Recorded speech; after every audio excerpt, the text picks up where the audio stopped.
স্পোর্টসম্যানরা অভিনেতা হতে পারে, তাহলে আমরা কেন ক্রিকেট খেলতে পারবো না? তো এমন কিছু করা যাবে না যেটাতে পরিবেশ নষ্ট হয় আর কি। আমার স্বপ্ন ছিল ক্রিকেটার হয়, আমরা অনেক এনজয় করতেছি প্র্যাকটিসটা। একে তো ক্রিকেট বলে অনেকদিন পরে ম্যাচ খেলতেছি সবাই, আর আমাদের সব সার্কেলের বা সব সেক্টরের লোক সবাই মিলে এসে ক্রিকেট খেলতেছি। কেউ সিঙ্গার আছেন, মডেল আছেন, ইনফ্লুয়েন্সার আছেন, আমরা ফিল্মের কেউ আছি, সবাই মিলে একসাথে গেট টুগেদার আর কি। অ্যাকচুয়ালি 100% এটা একটা এন্টারটেনমেন্টের ব্যাপার। আমরা স্ক্রিনে এন্টারটেন দিই, এটাও তো এন্টারটেন। 5 থেকে 12 তারিখ পর্যন্ত আমরা সিসিটি দিয়ে এন্টারটেন দিব আমাদের দর্শকদেরকে।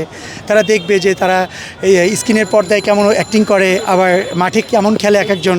সো এটা তো অবশ্যই একটা আনন্দের ব্যাপার। এটা রেগুলারলি দিলে আমার মনে হয় দর্শকরা একটু চেঞ্জ পাবে যে না, আর্টিস্টরাও হচ্ছে ক্রিকেট খেলে আর কি। ক্রিকেটাররা যদি অভিনেতা হতে পারে, অনেক সময় স্পোর্টসম্যানরা অভিনেতা হতে পারে, তাহলে আমরা কেন ক্রিকেট খেলতে পারবো না? না, খেলতে গেলে তো সবাই একটু অ্যাগ্রেসিভ থাকবে, সবাই চাবে যে তার টিমটা জিতুক, কিন্তু এমন কিছু করা যাবে না যেটাতে পরিবেশ নষ্ট হয় আর কি, যেটাতে টুর্নামেন্টের উপর একটা হ্যাম্পার হয়। সবাই যাতে বলতে না পারে যে না, আর্টিস্টরা এরা এমন কেন, এরা এইটা কেন করে, এরা তো চাইলেও সুন্দরভাবে এটা শেষ করতে পারতো। কিন্তু আমরা এটা মাথায় রেখে যদি আমরা খেলাধুলা করি, আমার মনে হয় এটাতে কোনো প্রবলেম হবে না। ক্রিকেটার হতে পারতাম কিনা জানি না, আমার স্বপ্ন ছিল ক্রিকেটার হয়। স্বপ্ন পূরণ হয়নি আসলে।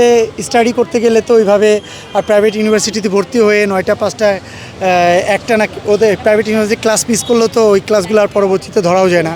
পাবলিক ইউনিভার্সিটিতে যদি হয়, এখন তো মিডিল ক্লাস ফ্যামিলির জন্য না লেখাপড়াটা আগে চলে যায়, তখন খেলাধুলাটা ওরকম বাধ্যতামূলক থাকে না। কম দেখা যাচ্ছে, আগে ইন্টারেস্টেড হতে হবে। তো আমরা যারা ক্রিকেট খেলি বা ক্রিকেট বলে ম্যাচ, এটাতে যে কোনো মুহূর্তে একটা অ্যাক্সিডেন্ট হতে পারে, এটা খেলার ন্যূনতম অভিজ্ঞতা থাকা দরকার।